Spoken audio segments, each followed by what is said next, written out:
د پاکستان د بهرنیو چارو وزیر بلاول بټو زرداری د خیوات صدر ډاکټر ریپلیو ته ګواښ کړی دی چې کو د پوځي مشر په ټاکنه کې څه رقم ګړبړ وکړو نو د هغې نتیجو ته به ورله بیا ځان نیول وي. مخالفې ډلې پاکستان تحریک انصاف د بلاول بټو دا ګواښ په سختۍ سره غندلې غوښتنه یې کړې ده چې د مسلح ځواکونو سپریم کمانډر ته د شوي ګواښ ته نوټس واخیستل شي. د خالي پروز اسلام آباد کې یو مطبوعاتي کانفرنس په خپله وینا کې د پیپلګون مشر او د خیوات د بهرنیو چارو وزیر بلاول بټو زرداری یو مطبوعاتي کانفرنس په خپله وینا کې ویلي چې تر دې وړاندې خو د صدر امتحان اخیستل شوی او د عمران خان په ضد یې د بېباورۍ د تحریک په مخال هغه د غیر آئیني لارې د اسمبلو ماتولو هڅه کړې وه. صدر عارف علوي چې د عمران خان د ګوند یو زوړ فعال دی او د هغه په حکومت کې ورته صدارت منصب سپارل شوی و، د پی ټي آی د ائتلافي حکومت د رامنځته کېدو نه وروستو په ګڼو موقعو د حکومتي ګامونو سره اختلاف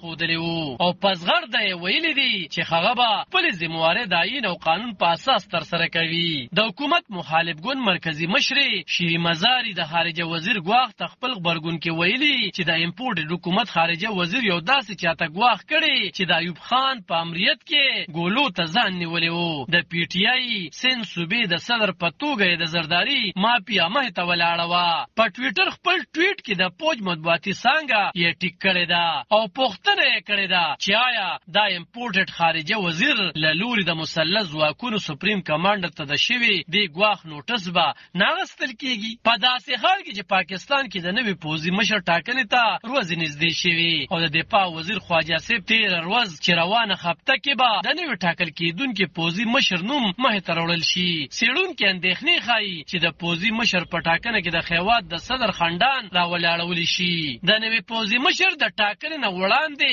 په دې موضوع پاکستان کې سخت سیاسي جنجالونه را پیدا شوي او د حکومت مخالفې ډلې مشر عمران خان په کرتونو ویلي چې د یو داسې چا لخوا ورته د پوځي مشر ټاکنه د منلو نه ده چې هغه په غبن او غلاګانو کې ککړ وي. عمران خان 13 میاشت وړاندیز کړی و چې د نوي پوځي مشر ټاکنه باید د عامو ټاکنو د لارې د خیوات راتلونکي حکومت ته د پرېښودل شي او تر هغې د موجوده پوځي سرلښکر جنرال قمر جاوید باجوه په خپله څوکۍ په ځای وساتل شي. حکومت د عمران خان دا وړاندیز رد کړی و او ویلی و چې د پوځي مشر ټاکنه د وزیر اعظم کار دی. علب خان شیرپو دلبر نیوز 400